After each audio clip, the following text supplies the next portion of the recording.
गर्व Haryana YouTube channel देखने वाले सारे दर्शकों ने मास्टर नरेंद्र कोथी और तेरा फिलहाल मौजूद हाँ अपने गांव के खेल ग्राउंड पर और हमारे साथ मौजूद हैं मास्टर नरेश जी और जो अनिल शहीद अनिल हैं उनके पिताजी भी हमारे साथ मौजूद हैं भाई राजवीर जी और महंत लकड़ाईनाथ जी भी हमारे साथ मौजूद हैं।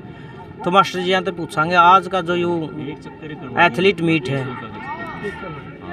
इसका आयोजन है जो और इसके आगे के मतलब जो युवा पीढ़ी है उसके ऊपर इसका जो प्रभाव पड़ेगा उसके बारे में विस्तार से जानकारी लेंगे। तो मास्टर जी नमस्कार। नमस्कार जी, गर्व हरियाणा देखने वाले सभी दर्शकों को नमस्कार।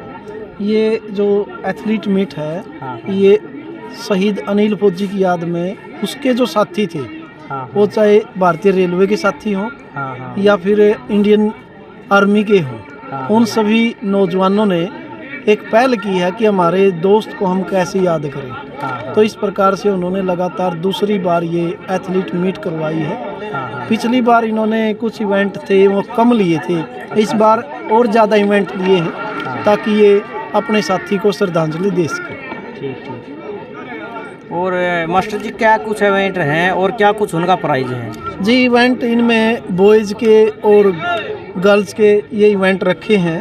5000 metre, 1600 metre, under 14 200 metre, under 14 400 metre ये इवेंट बॉयज़ के हैं। और गर्ल्स के जो इवेंट हैं 3000 मीटर, 1600 मीटर, 200 और 400 अंडर 14 ये इवेंट रखे हैं। और एक आकर्षण के लिए इन्होंने बुज़ुर्गों की दौड़ रखी है जो 60 वर्ष से अधिक उम्र के हैं उनको भी रखा है। ठीक। मास्टर जी इस प्रकार की जब खेल प्रतियोगिता अपने समाज में होती है, धरातल पर होती है, तो उसका क्या कुछ समाज में संदेश जाता है ताकि युवा उससे कुछ प्रेरणा लें और नशे से बचें? जी जो बच्चे हैं जिस प्रकार की चीज़ें देखते हैं वैसे ही जैसे कहा जाता है भाई जैसा चित्र वैसा चरित्र।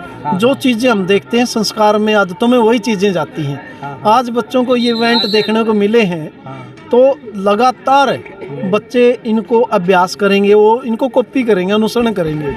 जिस प्रकार से मैंने देखा कि ट्रैक पर 10 दिन पहले बच्चे दौड़ लगा रहे थे। मैंने पूछा भाई बच्चे आप तो बड़े छोटे हो, तो कहने लगे सारे छोटे बच्चों की भी दौड़ होती है हमारे स्कूल में और पिछले साल भी हुई थी।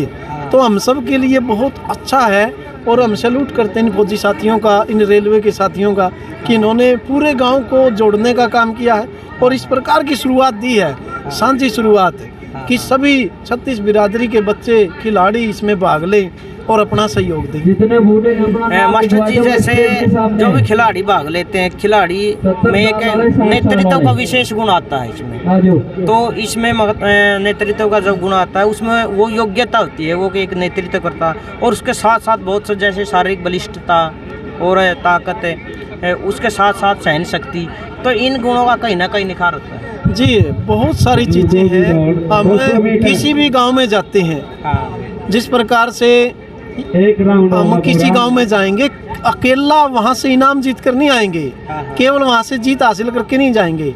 वहां का जो कल्चर है, लोगों की जो सोच है वो भी अपने साथ लेके जाते हैं। जिस प्रकार से अपने गांव में कबड्डी टूर्नामेंट होती थी और वो टूर्नामेंट अकेले करवाने वाला तो एक घर था लेकिन इसका आयोजन सबके घर में होता था। हर अमीर गरीब के घर में 10-15 किलो आलू लगते थे। कहने का मतलब रिश्तेदार आते थे और हमारे अंदर एक गुण आ गया पूरे गांव में कि हम लोगों का किस प्रकार से सत्कार करें, किस प्रकार से हम उनकी इज्जत करें, खाना खिलाएं, भोजन भेंट करें। तो जब भी इस प्रकार के खेल मेले होते हैं तो इनसे हम समाज में एक गाँव के गुण दूसरे गाँव में भेज सकते हैं। और जिस प्रकार से बड़ों को बच्चे देखेंगे इज्जत करते हुए, खाना खिलाते हुए, तो ये छोटे बच्चे भी सीख जाएंगे। इस प्रकार से एक गांव का जो रिवाज है दूसरे गांव में हम ट्रांसफ़र कर सकते हैं। जी और इनकी तरफ से फौजी भाइयों की तरफ से क्या कुछ मतलब आगे के लिए मतलब ये निरंतर चलती रहेगी ये प्रतियोगिता? जी इन सर्विस के आदमियों ने जो अपने साथी हैं, चाहे इंडियन रेलवे के हैं चाहे इंडियन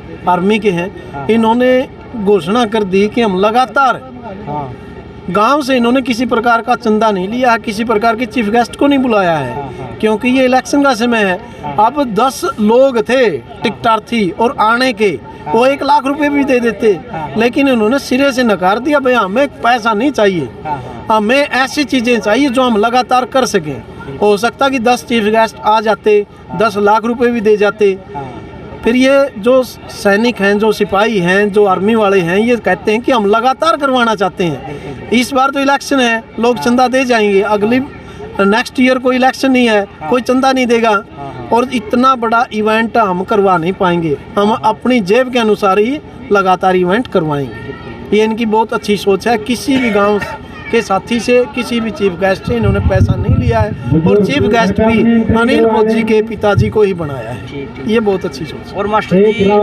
आज अनुमान हो तो कितनी दूर से और कितने के एथलीट आए हुए हैं?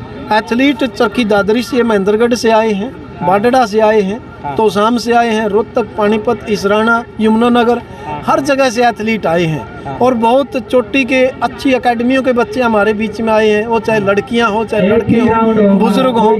बहुत अच्छा आनंद प्रोत्साहन इस गांव ने इन खिलाड़ियों को और इन ऑर्गेनाइजरों को, मेज़बानों को दिया है। पूरा गांव यहाँ पर आया हुआ है, बड़ा उल्लास है जी। तो मास्टर जी, लास्ट में आप युवाओं को प्रोत्साहित करने के लिए, नशे पत्ते से बचने के लिए और खेलों में भाग लेने के लिए अपनी ओर से हमारे सोशल मीडिया मंच के माध्यम से क्या कुछ संदेश देना चाहिए? मैं गढ़ हरियाणा टीम के माध्यम से सभी साथियों को ये बात कहना चाहूँगा कि लगातार आप इस प्रकार के सकारात्मक कार्यों से जुड़े रहें। आप देखेंगे कापड़ो हमारे पास का गांव है, वहाँ पर लगातार पहलवान हैं। वो क्यों है? क्योंकि वहाँ के पुराने पहलवानों ने नए पहलवानों को नहीं छोड़ा, लगातार उनके संपर्क में रहे। कहते हैं कि कल्चरल गैप हो जाता है, एज गैप हो जाता है। कापड़ो गांव के पहलवानों ने एज गैप होने ही नहीं दिया, उनके बीच में रहे। तो क्या होता है कि पुराने पहलवान या बड़े लोग बच्चों को छोड़ देते हैं अकेला। हम सबको ऐसा नहीं करना चाहिए, बच्चों के बीच में रहना चाहिए ताकि बच्चों की सोच क्या है और हमारी सोच को हम अपडेट रख सके। वो किस प्रकार से इंस्टाग्राम पर हैं, किस प्रकार से व्हाट्सएप पर हैं, हम उनके पास बैठेंगे तो उनको सीख पाएंगे, समझ पाएंगे और वो हमको समझ पाएंगे। मैं यही संदेश देना चाहता हूँ कि बच्चे नशे की तरफ क्यों जाते हैं या अदर एक्टिविटी की तरफ क्यों जाते हैं कि बड़े बड़े हो जाते हैं और बच्चों को बच्चे मानते हैं, जबकि इसके उलट है।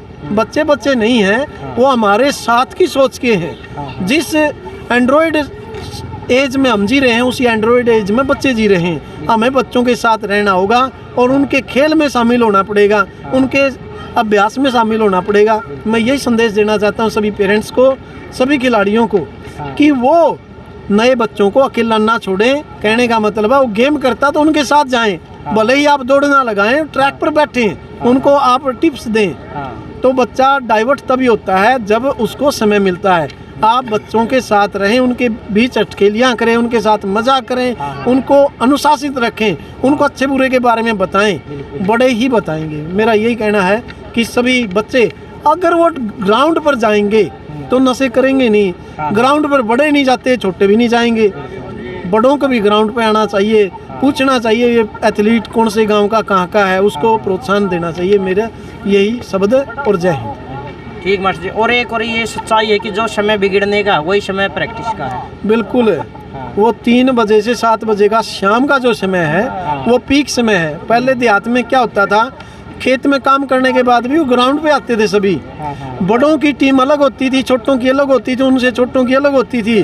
और जो नहीं खेल पाते थे, बिल्कुल बड़ी बड़ी पगड़ियों वाले बुजुर्ग देखते थे और तालियां बजाते थे, बताते थे आपको ऐसे नहीं ऐसे पकड़ना था। पूरे गांव का एक जैसा खेल था, एक जैसा समीकरण था, एक जैसी सोच थी। तो बुजुर्गों को और बड़ों को बच्चों के साथ रहना होगा, तभी जाके हमारा समाज और हमारा देहात सुधर सके। मास्टर जी बहुत बहुत धन्यवाद। Thank you. गर्व हरियाणा की पूरी टीम को थैंक यू और सैल्यूट इन फौजी साथियों को जो लगातार इस प्रकार के खेल मेले अपने शहीद फौजी की याद में कर रहे हैं। जय हिंद। तो ये थे हमारे साथ मास्टर नरेश जी, और इनके विचारों से आप कहाँ तक सहमत हैं, क्या कुछ इनकी जो सोच है उससे आप कहाँ तक उसमें अपनी रुचि रखते हैं। तो वीडियो को ज़्यादा से ज़्यादा शेयर करना है और अपनी प्रतिक्रिया है जो वो सभ्य कमेंट के माध्यम से ज़रूर देनी है। मिलेंगे नेक्स्ट वीडियो में, तब तक के लिए जय हिंद, जय भारत, वंदे मातरम, जय जवान जय किसान।